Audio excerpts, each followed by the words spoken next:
Fala pessoal, tudo bem? Voltamos para o nosso segundo Papo de Salão e hoje teremos aqui uma presença especial, gente, para falar um pouco sobre o Novembro Azul. Nosso queridíssimo Dr. Flávio. Entra, boca mole! Dr. Flávio, seja muito bem-vindo ao nosso Papo de Salão. Vamos cortar esse cabelinho? Vamos lá. Pode sentar aqui, meu querido amigo. Vamos para a nossa cadeira das perguntas. Doutor Flávio, o senhor é natural da onde? Sou de Santa Maria, Rio Grande do Sul. Santa Maria, Rio Grande do Sul. Ah, bem certinho. É gaúcho, então? Sim, mas eu tenho uma temporada no Nordeste. No Nordeste? Meus pais foram a trabalho para lá e aí eu acabei fazendo a faculdade no Nordeste. Sim. E depois a especialização aqui em Florianópolis. Olha que legal. E se eu tenho uma especialização na área de urologia, qual seria? Então, urologia é a saúde que cuida do homem. Saúde que cuida do homem. Homens, prestem atenção, que isso são para nós. Homens acima dos 40 anos. Mas depois a gente vai conversar sobre um pouco na sua área. Eu queria saber da sua parte esportiva. Estou sabendo que o senhor gosta de esporte. Sim, sempre tive a oportunidade, né, de cuidar um pouquinho da minha saúde. Né? Sim. E eu acho que isso é muito importante. Então, por isso que a gente consegue se cuidar para poder cuidar dos outros. Isso. O que o senhor pratica? Qual tipo de esporte? O que o senhor gosta do esporte? Então, hoje em dia, o que eu mais tenho feito é corrida. Né? Olha. Corridinha. Né? Uhum. Mas para manter um... Temos um maratonista? Não, eu já fiz meia maratona. Qual meia maratona, doutor Flávio? Eu já fiz umas 20 meia maratona. Nossa, tem alguma especial? De Florianópolis, né? Que foi, acho que a primeira que eu fiz, que é muito Sim. bacana, que é bem tradicional. Sim. Né? Antônio Carlos, já fiz algumas outras por aqui. E aí agora diminuí o ritmo, né? Tô nos 10 quilômetros, tá bom. Alguma premiação especial? Pela categoria da idade eu acabo ganhando o prêmio, né? Mas o objetivo categoria da idade? Peraí, você deve ter pelo menos aí uns 30 anos, né? 32. Já passei do Cabo da Boa Esperança. Ah, é? Olha só, pessoal, tá vendo como é importante fazer esporte? Olha, uma pessoa que parece ter 32 anos já passou do Cabo da Boa Esperança, é isso? Exatamente. E não vamos querer saber da idade dele, não é importante. É verdade. Doutor Flávio, qual é a fórmula da juventude? Bom, hoje em dia a mágica ela tá no estresse, diminuir o estresse, que nos dias de hoje é um pouco conturbado. Sim. Ter uma alimentação adequada. Sim. Não que eu não faça um pouquinho de travessura de vez em quando, né? Sim. Mas como eu brinco com os meus clientes, se você se comporta durante a semana, você pode fazer um pouco de travessura no final de semana. Ótimo. Então é equilibrar e atividade física regular. Eu acho isso primordial, né? É fundamental, é o que faz a diferença, né, na longevidade das pessoas. Sim. E nesse ponto, o senhor chega a comentar, a transferir isso para os seus clientes no consultório? Sim, isso é bastante importante, né? Sim. Porque a saúde ela é um misto de uma série de fatores, né? Sim.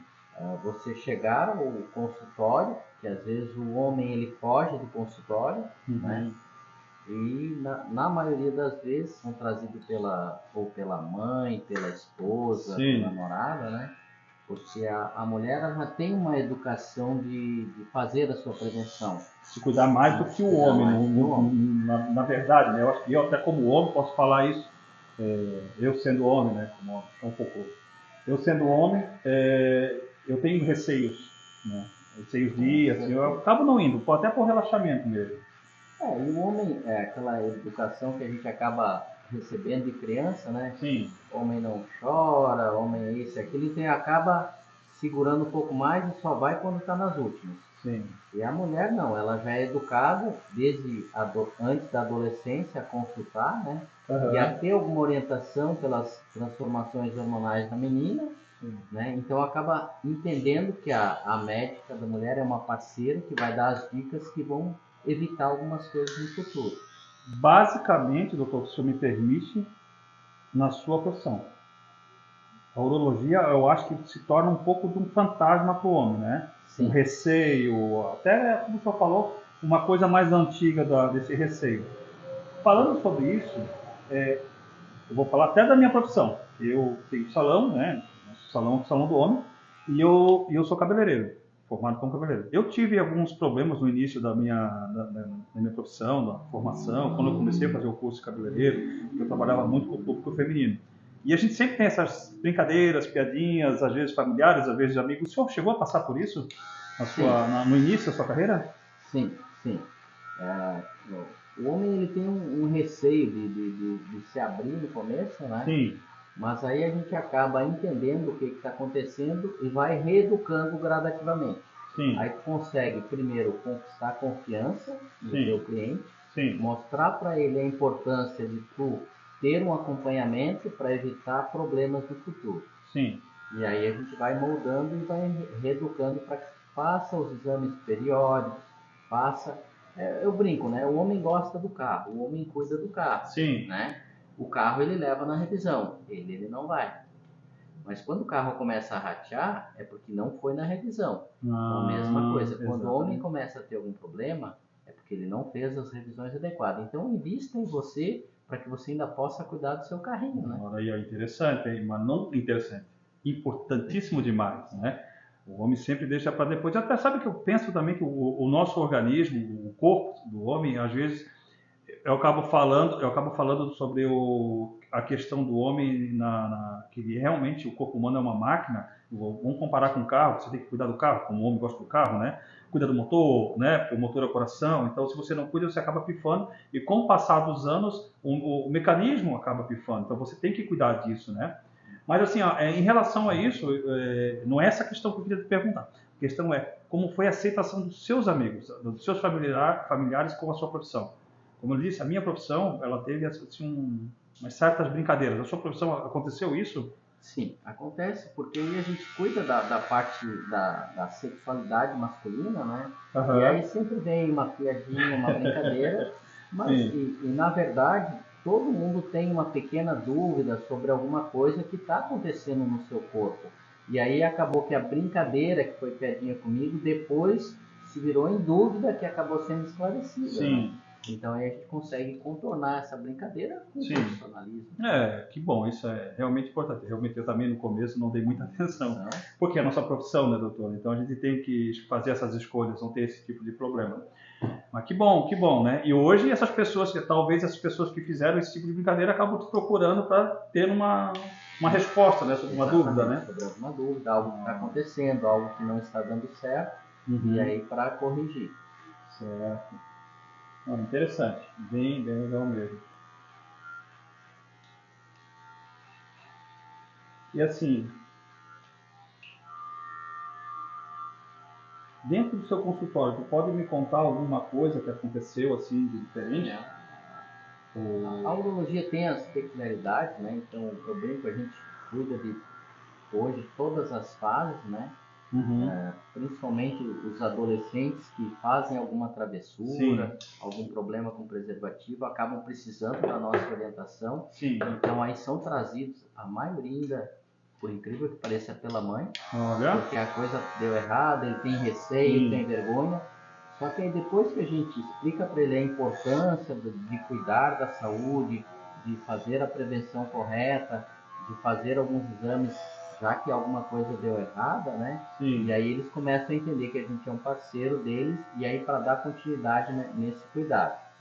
E a maioria, o homem que tem 40 anos de idade, quer fazer uma avaliação da próstata, ele tem receio, tem medo, tem vergonha, ele fica, vai ser motivo de piadinha entre os meus amigos, né? Mas depois que ele vai no consultório, a gente explica a importância das coisas, ele entende que é muito melhor você fazer uma prevenção agora do que você ter uma doença que não tenha uma chance de resolução no futuro. No caso, eu não preciso esperar chegar aos 40 anos para fazer esse tipo de diagnóstico, desse exame, dessa prevenção.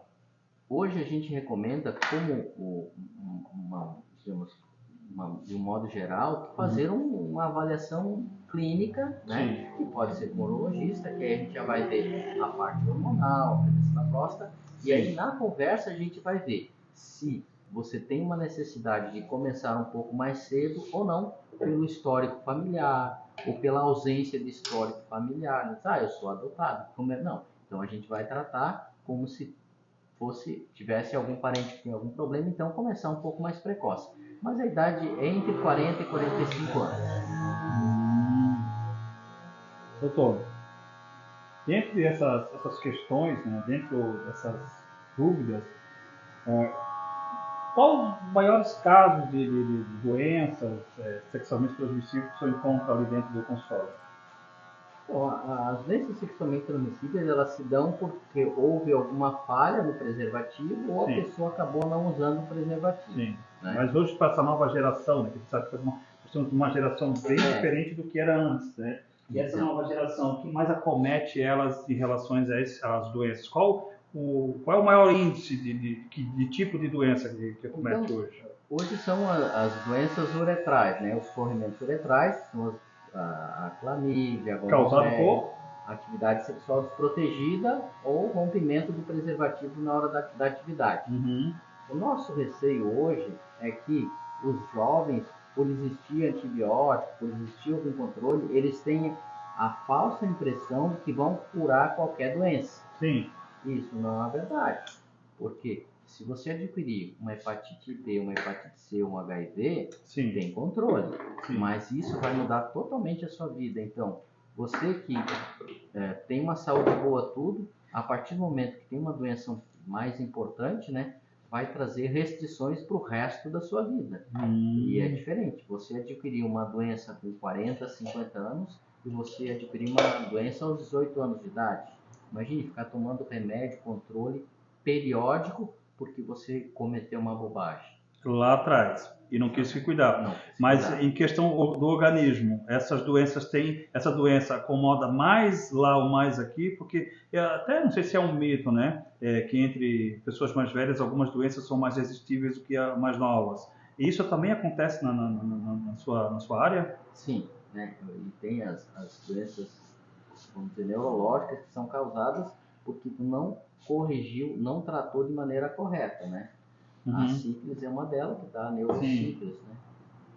Sim. E aí dá a doença neurológica, dá uma outra série de fatores que vão atrapalhar à medida que a pessoa for envelhecendo e não teve o tratamento adequado no momento certo.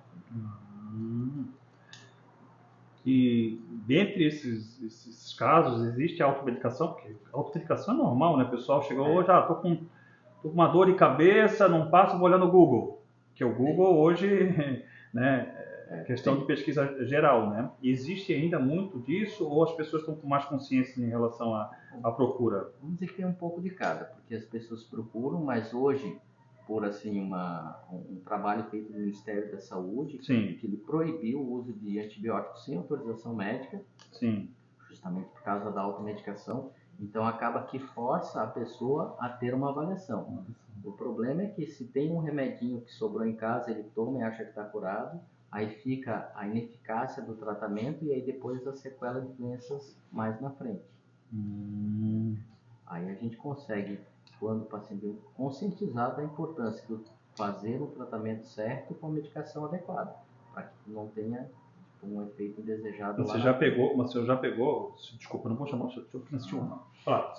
Você já pegou casos de automedicação já avançado dentro do seu consultório, de pessoas que você teve que fazer um trabalho mais, vamos dizer, específico em cima daquilo? Hoje, vamos dizer, o mais frequente, né, nas meninas é a infecção urinária.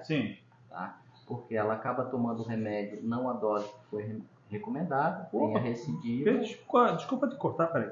As meninas? Então eu estou sendo extremamente ignorante agora? Sim. O urologia não é masculino, só masculino? Cuida da saúde masculina, em sua maior parte, mas cuida da saúde feminina. Porque a gente cuida da parte urinária, então tem as infecções urinárias, tanto no homem como na mulher, né? As doenças no rim, que são as pedras, né? Tanto no homem como na mulher. E a mulher tem a parte da incontinência em determinada época da vida, na maioria das vezes porque ela não fazia atividade física. Então existe com a idade, o envelhecimento e a falta de musculatura que pode propiciar isso daí. Nós voltamos para a atividade física. Como é importante a boa alimentação e a atividade física. Eu sou, graças a Deus, depois de um certo tempo da minha vida, eu comecei a praticar esporte e nunca mais parei. Porque virou um vício. E troquei um vício sério, que era o vício do cigarro, pelo vício do esporte. E realmente, eu acho que muitas doenças que eu eu pude evitar por causa do esporte e da alimentação. É importantíssimo. Mas essa questão da parte da urologia sobre a alimentação e sobre o esporte, eu já não sabia. Então, o que a gente recebe, vamos dizer, um menino de 40 anos de idade, né?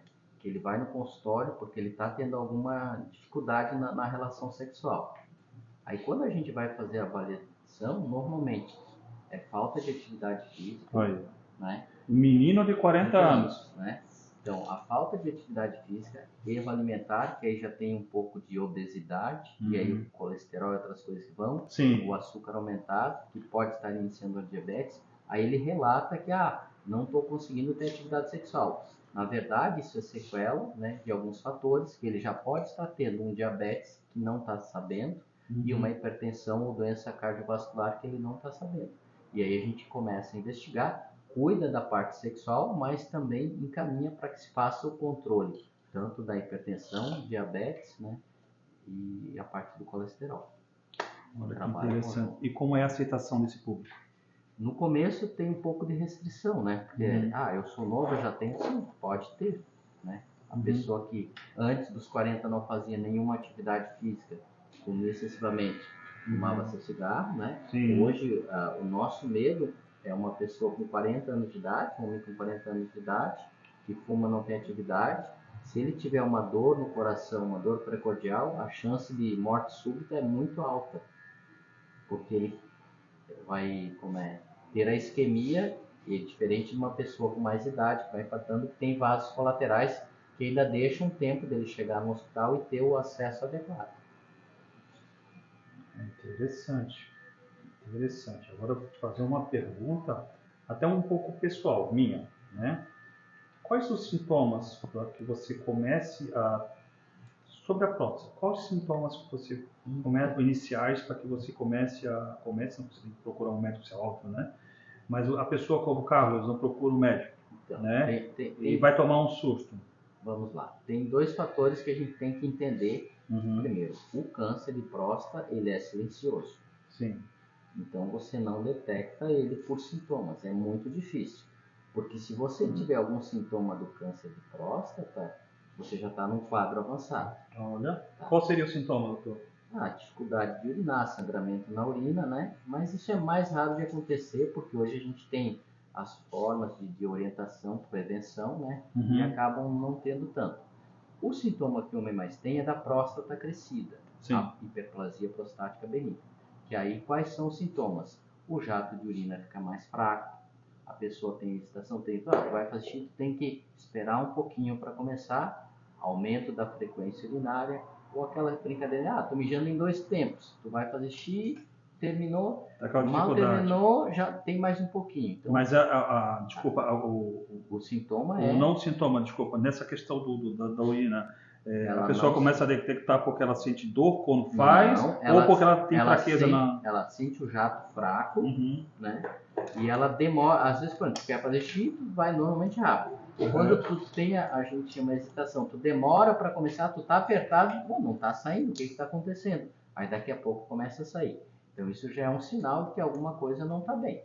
Nesse fato da dificuldade da saída da urina, o que procede ali? É um esmagamento do canal? É alguma coisa que está impedindo o canal ali? Então, nós temos a bexiga, embaixo da bexiga a próstata. Certo. Que aí ela tem como se fosse, vamos dizer, um pequeno limãozinho, né? Certo. E no meio dele tem o canal que passa a urina.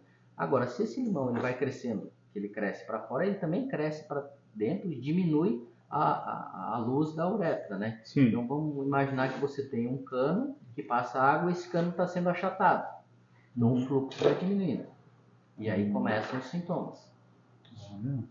Nesse caso, esse limãozinho, vamos lá, como você especificou aqui agora, mais simples, né? Nesse caso, esse limãozinho já seria um tumor? Não, é só o crescimento benigno. Para ele se virar um tumor, ele teria que enraizar, no caso, ou não? Não, aí é outro departamento, né? Sim. Porque assim, o câncer ele é silencioso, né? Sim. Então por isso que se tem que fazer a prevenção, porque ele não vai dar sintomas. A gente, para descobrir precocemente, tem que estar acompanhando. Né? o índice do câncer de próstata é em torno de 60 anos de idade. O índice. A maior incidência, né? Mas, se você, entre 45 e 50, começa a investigar e existe alguma coisa alterada na parte dos exames, quais seriam os exames? O de sangue, Sim. que é o PSA, que é o antígeno prostático específico, que é uma coisa que o nosso sangue produz e que é detectada, né? Se ele foge do padrão, alguma coisa está errada e deve ser investigada. Essa investigação vem com o sangue. O sangue. Após o sangue. E aí, se está alterado, a gente tem que prosseguir essa investigação. E outro exame, que é o exame que o homem mais tem medo de fazer, é o exame do toque. Exatamente.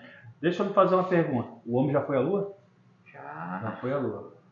Inventaram um celular que virou um computador, certo? Com certeza. Como é que não inventa um negócio para o cara não levar a dedada, doutor? Então, até que o negócio existe, mas o custo é tão excessivo, né, que ele fica inviável para a saúde pública. É?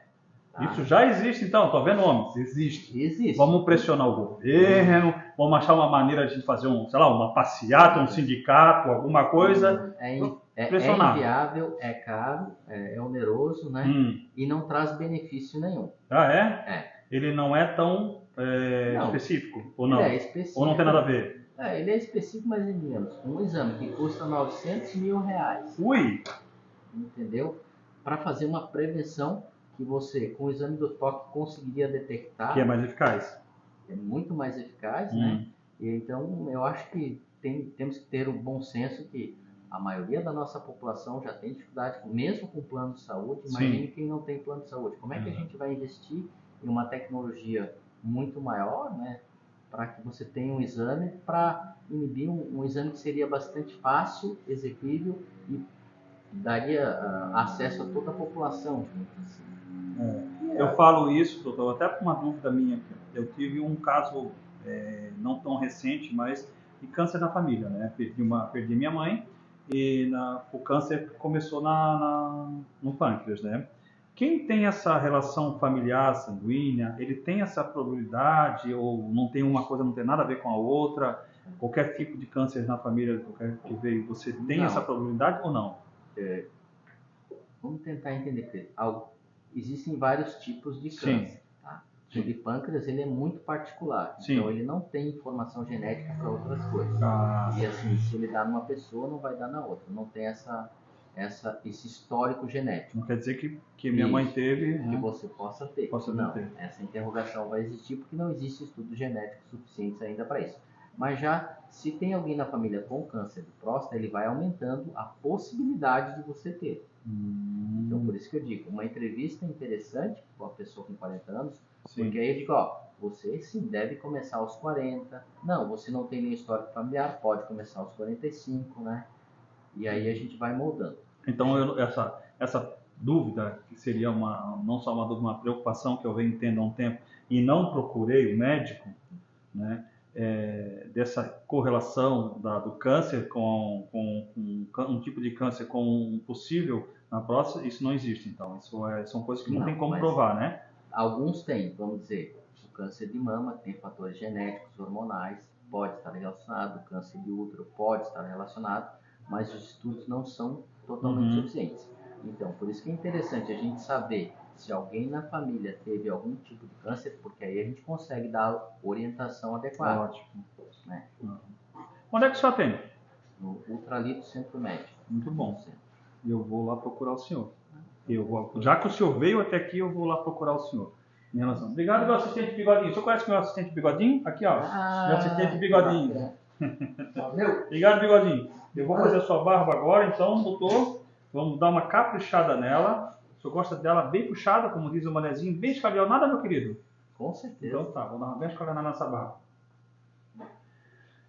Enquanto eu vou esquentando a sua toalhinha, fazendo a sua espuminha, deixa um recado para os nossos queridos que estão nos ouvindo agora, principalmente os homens, tá?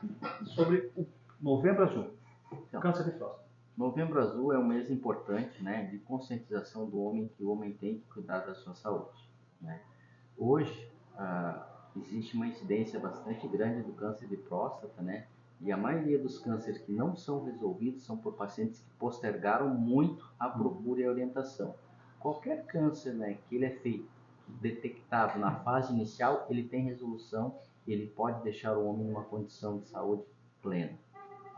Então, é importante fazer a sua prevenção e não só a sua.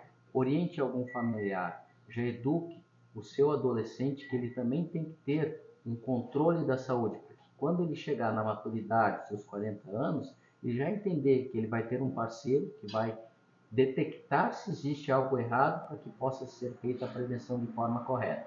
Então vamos tirar esse preconceito que vem lá de trás, vamos tirar essa dúvida que vem lá de trás, né, principalmente os pais de hoje, nessa nova geração, ensinar, mostrar para o seu filho como é importante isso. Eu falei no começo brincando, mas é uma situação terrível perder uma pessoa com câncer. Eu conheci grandes amigos meus, tive grandes amigos que passaram por esse câncer de próstata, alguns não sobreviveram, infelizmente. É um câncer muito agressivo, tá? Ele é muito agressivo, então, gente, eu brinco, mas é uma coisa séria, tá? Muito séria. Temos que procurar especialistas como o Dr. Flávio para tirar nossas dúvidas e tirar o preconceito de lado. E isso, o preconceito começa a ser exibido, retirado da sua casa, dos seus pais, dos seus amigos, tá? Vou deitar aqui o senhor aqui rapidinho para a gente fazer a barba. Meu assistente Bigodinho, me traz as toalhas por gentileza. Olha só que homem bonito, né? Tá bonito hoje, Pedro? Cabelo arrumado, bigode feito. Queria aquele trato, né, Pedro? Doutor, enquanto eu não coloco aquela toalhinha no senhor, me fala um pouco sobre o Novembro Azul, a importância dele. Por que ele foi criado o Novembro Azul? Então, o Ministério da Saúde, como a Sociedade Brasileira de Urologia, viu a importância, né, da conscientização, né, da saúde masculina. Sim. E isso trouxe um benefício muito grande para a sociedade. Sim. A gente consegue gradativamente conscientizar o homem que ele tem que cuidar da saúde dele. Se a gente cuidar de maneira precoce, a gente consegue deixar o homem em condições de saúde plena. Que legal, gente. Novembro Azul é importantíssimo mesmo, sabe? É muito legal. Eu vou colocar aqui uma toalhinha para fazer uma barboterapia no senhor. Vou dar aquela aquecida aqui e tirar bem a sua barba. Gente, o Dr. Fábio está nos explicando aqui como é importante, tá? Como é importante a conscientização, procurar um especialista, tirar suas dúvidas, tirar o preconceito de lado e ir lá fazer esse exame. Tá? Vamos buscar o médico, o Dr. Flávio, na Ultralito, né, Dr. Flávio, ele vai atender vocês com todo carinho. Tá? E tirar com certeza todas as suas dúvidas. É isso, né, seu Dr. Flávio? Perfeito. Vou passar aqui um creme na sua barba. Dr. Flávio, gostou do cabelo? Ficou muito legal. Eu adoro esse barco. Floripa, o que mais tem é o pessoal do Rio Grande do Sul. Daqui a pouco chamam isso aqui de Rio Grande do Sul. Mas, bem certinho, querendo brincadeira, eu queria saber do senhor o que é andropausa. Andropausa é o começo do envelhecimento masculino, né? Onde a pessoa começa a perder os seus hormônios. E é um comparativo para a mulher tem a menopausa, o homem tem a andropausa, onde ele começa a perder os hormônios e aí ele precisa ou uma readaptação na sua saúde para que ele continue produzindo seus hormônios, ou uma suplementação com os hormônios que lhe dê de maneira equilibrada uma reposição para que lhe cause benefício e não tenha nenhum prejuízo. Uma pausinha. O senhor falou sobre a andropausa, mas quais são os sintomas dela? A andropausa está relacionada ao homem que ele começa a ver que ele tem uma irritabilidade acima do normal, perda de concentração com muita facilidade, o sono dele fica prejudicado e normalmente ele começa a sentir uma fadiga muscular nas atividades físicas e principalmente na atividade sexual. Ele tem um declínio desses fatores, né? E aí, nesse momento, ele acaba procurando uma orientação para que seja feita a avaliação adequada e a reposição adequada quando necessário. Que é os exames, né? Os exames têm que ser feitos e o tratamento, né? Doutor, uma pergunta que eu ia te fazer até ali antes, a questão do libido. O libido do homem e da mulher. Dentro da sua especialização, tem alguma indicação, quando a pessoa começa a ter essa perda do libido, ela tem ela é ocasionada por alguma coisa dentro do organismo do homem, tirando o estresse, porque o estresse é uma das coisas que dá maiores sintomas, né, o estresse. Hoje o maior fator é o estresse, né? Uhum. Mas no homem hoje está muito relacionado com a falta de atividade física, porque ele perde a sua parte cardiovascular, perde a sua massa muscular, e isso, no contexto geral, faz com que a sua produção hormonal comece a decair mais precocemente. Uhum. E aí a gente tem que identificar quais são os fatores, porque não adianta eu só te dar um hormônio se tu tá com o hormônio sintético, né? Sintético. Isso. Né? E você está com um coração que está com uma debilidade, então tu não vai ter um fluxo sanguíneo adequado para metabolizar isso tudo de maneira correta. Uhum. Então tem que fazer uma avaliação íntegra, não só da parte hormonal, mas o contexto da saúde geral, para ver, será que não tem um diabetes que está se iniciando aí e tu começou com um sintoma muito diferente do que seria o do diabético, Sim. mas que já tem uma luzinha que acendeu, que deve se fazer uma avaliação na íntegra, e aí sim começar o tratamento adequado. Em alguns homens a gente pode utilizar uma vitamina, né, que ela ajuda a tu ter um estímulo natural e ter um benefício. É bastante conhecido o tribulus terrestre, né, que para alguns homens tem uma resposta favorável, para outros não, e aí acabam necessitando de ter... Não são duas coisas que se identificam nessa questão, mas que se ouve muito na questão do próprio Tadalafila, né? E do qualquer coisa com Cialis ali, que vem o... Então, as medicações que melhoram a performance da ereção peniana, que foram feitas para isso, elas acabam melhorando um pouco, porque o homem acaba tendo uma vontade, né? Embora a vontade mesmo tendo diminuído, aí usando essas substâncias que são para a ereção, tentar suprir, mas é que se não tem uma avaliação adequada, lá na frente tu vai ter um prejuízo maior. Mas não tem nada a ver com o libido é o desejo, né? Exatamente. Mas não tem nada a ver esse tipo de medicamento com o desejo. Não. Ele seria um mecanismo que ajude a você a ter... manter a sua ereção, sim, né? E mais não trabalha nada com libido. Dentro da musculação, das pessoas que praticam até um pouco mais, vou dizer até o fisiculturismo, algumas pessoas utilizam de 1 miligrama mais baixa do Tadalafila, 5 miligramas mais ou menos. Isso, com o passar dos anos, acaba causando algum tipo maléfico para o organismo? Maléfico? Então, essa resposta a gente ainda não tem, porque sim, a gente não tem tempo suficiente de estudo para isso. Sim. Né? A medicação que a gente tem mais hoje é a sildenafila, que é o antigo Viagra, que é a primeira medicação que surgiu.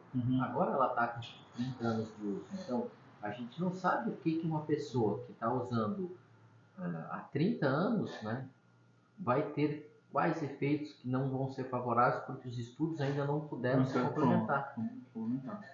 Uma pergunta agora um pouquinho polêmica, tá? Ela é relacionada às vacinas que foram tomadas, utilizadas agora pelo Covid. Dentro dessas vacinas todas que foram utilizadas, o senhor vê, no seu ponto de vista, tem alguma relação benéfica ou maléfica dentro do organismo do ser humano? Ela pode modificar desde que essas vacinas não foram totalmente 100% testadas? Então, essa pergunta aí deixa muita dúvida pelo seguinte, as respostas ainda são inconclusivas. Sim. Mas a gente sabe que alguns pacientes, né, por exemplo, vão dizer, eu tomei a vacina, eu posso ter algum efeito cardiovascular, né, mas não está comprovado, não está. Você pode não ter o efeito cardiovascular, mas ter um efeito neurológico. Então isso difere de pessoa para pessoa, né, e a grande dificuldade primeiro, essas vacinas não foram totalmente estudadas, né? E hoje a gente vê que as respostas não foram 100% efetivas. Certo. Doutor, está com pouco tempo, acabou muito tempo aqui. Eu queria agradecer muito o senhor por ter vindo. Eu acho que nós gostaríamos de ter mais tempo para poder conversar com o doutor, porque, olha, é muita dúvida, né, principalmente nessa área. Mas eu acho que o pouco tempo que o senhor esteve aqui, desculpa, senhor, de novo, e você, doutor Flávio, esteve aqui, eu acho que deu uma clareada nas nossas dúvidas. Eu acho que eu gostaria muito mesmo de poder ter novamente aqui no nosso Papo de Salão, para que a gente pudesse poder esclarecer um pouco mais essas dúvidas.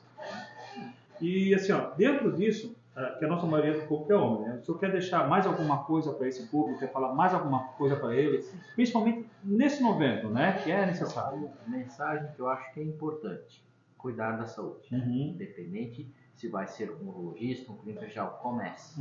A parte mais importante é começar a cuidar da sua saúde. Você vai trazer benefícios mais na frente. Outra, reeducar, né, as pessoas mais novas e principalmente os idosos da importância de cuidar da sua saúde. O Novembro Azul está aqui para isso, para que você faça uma prevenção para o câncer de próstata, mas não fique só nisso, cuide como um todo. Então, se você cuida da sua saúde e estimula a quem está com você, a quem é seu familiar, a quem é seu amigo a cuidar da sua saúde... O espelho, né, doutor? Você vai trazer um benefício para você e para quem está ao seu lado. Isso é importante. O espelho, pais, espelhos dos filhos. Isso é importantíssimo. O que você mostra para o seu filho o que ele pode ser futuramente, né? E como você se cuida, ele vai se cuidar também, né? Eu digo isso por experiência para o meu filho até hoje, graças a Deus, pratica esporte também. Doutor, quer deixar seu contato? Por favor. Então, assim, o que eu digo, procure um médico. Pode ser comigo, mas se você tem um médico próximo da sua casa, alguma coisa, né? Você pode procurar o Ultralito Centro Médico, 2108-8888. Pode repetir? Pode repetir para esse povo aí? Então tá.